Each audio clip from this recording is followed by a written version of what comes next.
Hey there, thank you for joining me.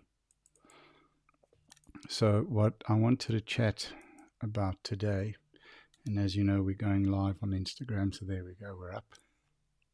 What I wanted to chat about today is one of the most valuable lessons that I learned. It was shared with me by a good friend, a mentor, a brother, and my Sifu, my martial arts instructor, Dion Fransman, who very kindly a few years ago awarded me my black belt in his system D-Ru, Krav Maga. The most incredible martial artist and the most wonderful teacher. And when I was training with him after I came back from Cape Town at the end of 2009, I was physically and emotionally broken. My system had shut down. I developed shingles. I was in really bad shape because of the stress that I was going through after having been wiped out financially and pretty much lost a career that I'd spent building in insurance for 15 years. I was unable to earn a living in Cape Town for the 8 or 9 months that I was there.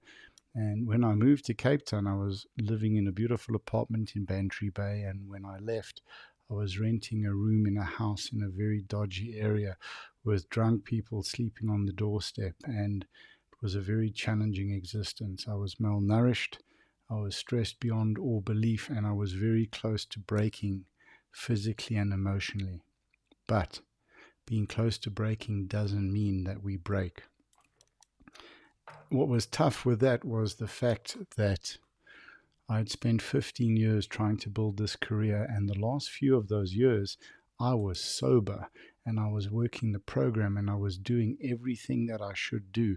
I was doing everything that I was supposed to do. I was showing up, I was doing the work, I was being responsible, I was being diligent, I was being honest, I was operating with honesty and integrity. And it still failed, it still broke.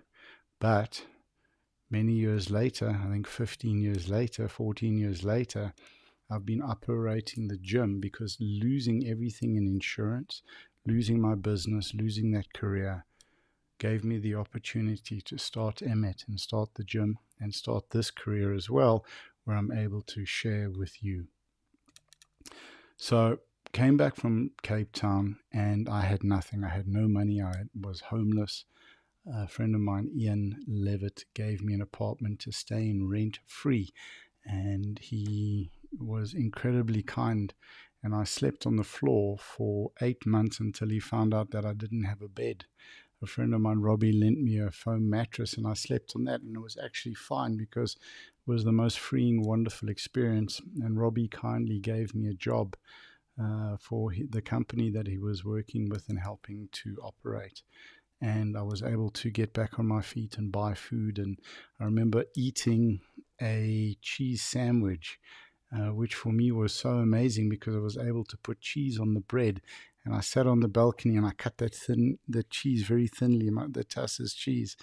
And I sat on the balcony of this apartment in Johannesburg and just was filled with gratitude and for the incredible friends, for the incredible support that I had, and for the fact that I knew I was moving in a good direction and I wasn't sort of heading towards failure and collapse of the business, which was a really very stressful place to be.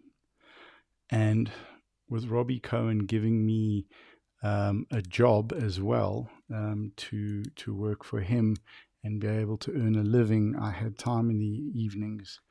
And my dear friend Dion Fransman gave me the most incredible opportunity. He said, Nico, come and train with me, and we'll train, and I'll train you up and get you healthy and strong again. And that was 14 months, sometimes 4 to 6 hours a day, 5, 6 days a week. The most intense training that I've ever experienced. And that was the birth of Emmet. That was the ethos, if that's the right word, for the start of everything that I was doing and wanting to do. The gym was a dream of mine for decades. And the training with Dion, I realized that I had the opportunity to train with one of the best in the world. Truly, truly one of the best martial artists, one of the best fighters, and above all of that, one of the best teachers. So I knew that I had to do everything within inside of me to make sure that I honored this opportunity and that I honored Dion by showing up and giving it 100% every time. So now bear in mind, I was physically broken and emotionally broken, and nearly beyond breaking point. So when I say broken, I mean hammered beyond all belief. And I would work a full day, sometimes quite late, and then go through to Dion to train. And Dion's sensitivity as a coach, as my Sifu, was there to push me very hard beyond what I believed I could do, but never to the point of making me sick or actually physically breaking me. And we trained so incredibly hard to the point that when people came to join us, they never came back because they just could not maintain the intensity. They couldn't maintain the ferocity of the training. We would do conditioning where I would stand with my arms up and Dion would hit me, and I think it would kill an average person. And I know this because people who witnessed it said that would happen to an average person. But Dee had the understanding, the experience, and the sensitivity to hit me to a point, to condition me, to condition my body to the point of that's the limit. Anything beyond could be dangerous.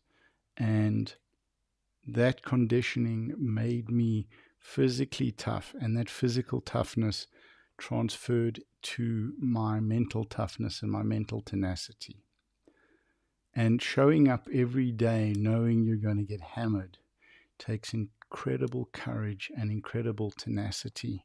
Showing up every day to know that you're going to have to fight the gorilla every day, and you have to make the decision. Do you stop when you're tired or when the gorilla's tired? And that's what Dion taught me, and that's what he told us. When do you stop fighting the gorilla? When you're tired or when the gorilla's tired? So if we stop fighting the gorilla when we are tired, it's over for us. The gorilla beats us. And that could mean death, could mean disability, it could mean the loss of the things that are valuable to us. Me sitting on my couch with my gun in my mouth wanting to kill myself was me wanting to stop fighting the gorilla because I was tired. Me not stopping until the gorilla was tired, that was me not pulling the trigger. So we are all going through incredibly challenging times. I think we've sort of come out of the pandemic and we're sitting with this. How did we go through that? How did we survive it? It can't get worse. And then we're hit with more and more challenges. Throughout our lives, we're hit with more and more challenges, and we keep wanting to say to ourselves, how can this keep happening? How can it keep getting worse? How can there just be more? Can I not have 5 minutes of a downhill just to coast? Does it always have to be uphill? Like swimming uphill in oil. You know, this is what life can feel like sometimes. For so many of us, I think for all of us, we experience this at some point. And that some point can be a week, a month, a year, or years. So the thing is, we need to understand. You and I need to realize, when do we stop fighting the gorilla? We only stop fighting the gorilla when the gorilla is tired. We don't know when the gorilla is going to be tired, but the gorilla is going to get tired eventually. Maybe today, tomorrow, or in 10 years' time. We have to keep fighting, because for us to stop when we are tired means we lose, and we can potentially lose everything.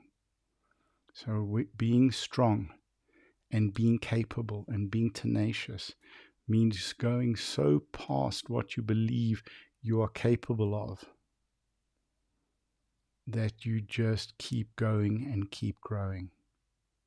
So remember where we've spoken many times previously about journaling and about putting these words down and writing down everything that we've survived.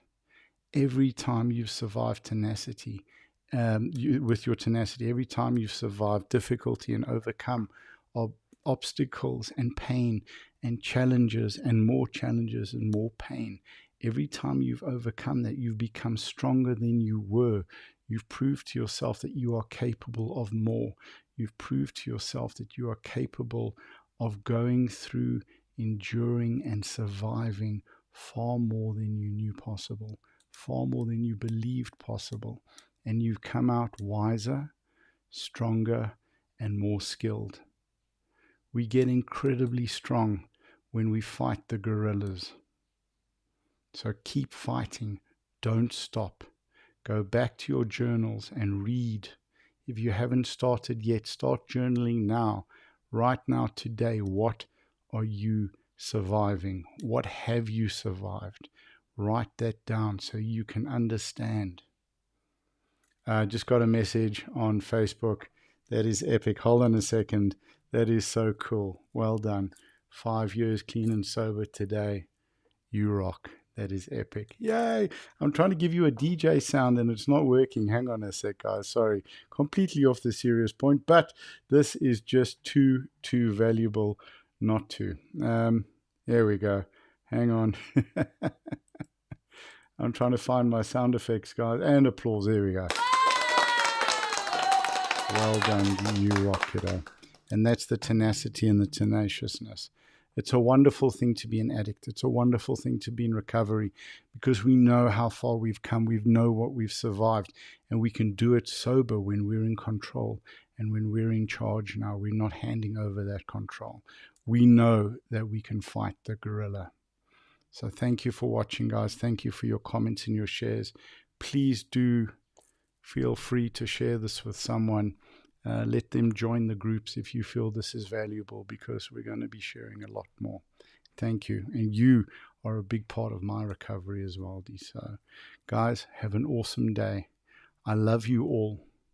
Don't ever stop fighting, because it's the one thing we all know how to do incredibly well, and that's fight.